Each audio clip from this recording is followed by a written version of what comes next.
Okay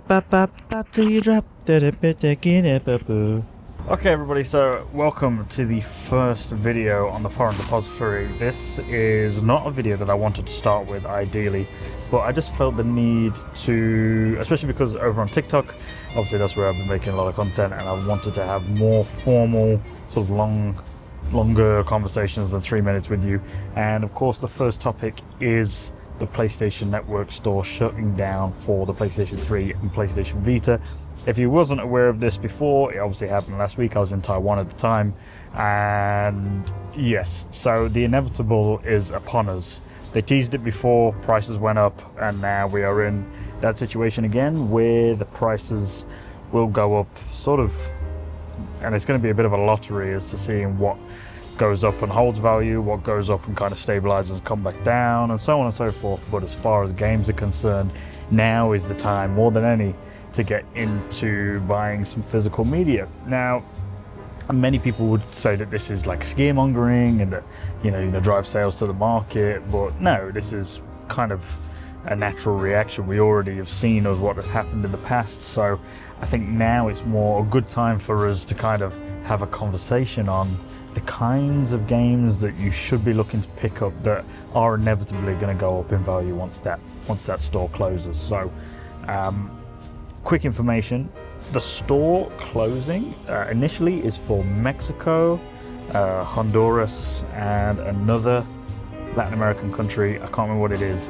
That's going to close as early as next month, which is insanity in my eyes. The rest of Latin America towards the end of this year, and then for all the other regions, so that's PAL, North America, and Canada, and the Asian region, that store will be closing in July of 2027. I'm going to go through, you know, a handful of games I've got here. I would like to give you a more complete list, but alas, I don't have the time to be able to sit down and do that because I've got many other things that are going on. And this conversation is more from my hobby and just something I enjoy on the side. So let's discuss some of these games. Some of them I have physically with me here, some of them I have back in the UK, and during my time as well, I will try and find, you know, if I come up with an alternative, or if I see something that is available in a different kind of way, I'll showcase that with you. We're gonna kick things off here. So big one, I think, for Ratchet & Clank fans is Ratchet & Clank Quest for Booty. Now, I'm not sure if you can see this very well. I have a manual lens, so this is going to be interesting to keep going back and forth, but I believe you can see that there. That's Quest for Booty. I brought these out in the sunlight so that you guys can see them today, but yes. So Ratchet & Clank Quest for Booty, this is the Chinese English edition, and back to that. Yes, so this is the Chinese English edition. This game is a short campaign. I haven't actually got around to playing it yet because I actually want to play all of the Ratchet & Clanks in order, because as a kid I played them sporadically. Like, I've played 2 of them, and I played that PS4 release one that came out, but I've never actually sat and gone through them from the beginning, so that's something that I want to do. So I'm waiting to get the HD collection first, which is something I don't own. So again, that's another thing that is on my list. PlayStation 2 HD versions of games, those are big things that you should focus on getting, especially from the PlayStation Store. This is one game that you can buy digitally from the store, but physical copies of this, because it was only released physically in the PAL region and this Asian English version, this Chinese English version, because those were only released physically in those regions, the prices of these games will increase. I was looking at purchasing it before coming back to Japan in February, so during the Christmas period, and around then you could pick up a copy for around £15, even the Chinese English version. But now when I'm seeing them, they're going for like 25, so they've already jumped up £10, and this is before the news kind of took place. It's only upon the news that I then go and check what the current price was, and was like, okay, if I see it, I'll pick a copy up, which is what I did. This one, Puppeteer, it gets mentioned a lot now. I think for most people, you're probably not going to get your hands on a physical copy of Puppeteer. I got very lucky. I was in Taiwan, I came across a copy, and the price of it was around £20 for it. Chinese English version as well, Asian English, Chinese English version, and an absolute steal. But again, this is another one of those games that Right now you can buy digitally for around £15, 15, £16. And I would do so because buying a physical copy, when I looked at the eBay sold comps, it was like £70 already for a physical copy of this game. So I personally think that if you're interested in a game like this, or any games that hold really high value price tags, especially even in the PS1 genre as well, and I'll cover that a little bit, it's worth probably picking it up digitally, which might seem counterintuitive to us having a physical media conversation, but it will be better. Transformers War for Cybertron, again, I found this here in Japan, an American copy, got my hands on it, and I was like, as soon as I saw it, I was like, I probably need to add that, because not only does the gameplay look great, and I'm a Transformers film fan, I love the films that came out with Shia LaBeouf, and yeah, so I was like, oh, I'll get this, I will give it a play, but I know that the price of these, because of the licensing with Activision, that the pricing is going to go up a lot, and that the pricing for that is already relatively high. I think you can pick this up now for like £40, something like that, which is a lot for a PlayStation 3 game that came out, probably 5 to 10 plus years ago. This one is one that was been creeping steadily, and was one that was probably going to advise people on getting anyway. Metal Gear Rising. This game is highly popular among people who haven't really, well, it's a mixture. It's a highly popular game because people just like it in general, very hack and slash, but it's also a game that for many people who aren't too invested into the Metal Gear storyline and franchise, this is a game that they can just jump straight into, and they seem to have a lot of fun with it. So again, this was creeping, it's up at like £20, something like that, maybe like £15 to £20, but again, there's been no confirmation of it moving with the Master Collection Volume 2, and as such, that kind of means that this game will be landlocked to the PlayStation 3. And we will see what happens with that, but that price of that game could shoot up if Konami do nothing with it. I don't know, there's too much money on the table, and there's another discussion I'll have with you in another video after this. But another cool game, Need for Speed Most Wanted 2012. This is a limited edition, Chinese English version of course, but really cool game. It was kind of like Need for Speed does Burnout, or maybe more the team that does Burnout does Need for Speed. Whichever way you want to look at it, but again, really fun game, hasn't ever been ported, it's probably not going to get remastered over neither, and servers still work, multiplayer still works. I actually want to play multiplayer with people out there, so if anybody's trying to get into this game, let me know. Another game, Tekken Hybrid, the only way to physically get Tekken Tag Tournament, the original PlayStation 2 version, on disc onto your console is through Tekken Hybrid. So I'm not saying this one's going to go up dramatically, because Tekken Tag, the original, is quite a niche Tekken title to go for, because there's so many Tekken games, it doesn't really matter. Accessibility to Tekken is not a problem, but accessibility to HD PS2 versions of games, that's what I'm getting at. That's why Tekken Hybrid was on my list. I picked it up recently. It's factory sealed, but I will be unsealing it. This is my copy to cherish, to use, to play. And yeah, that's another game that I'm excited to actually get into. Last but not least, Grand Theft Auto 4. I have a copy of this back in the UK.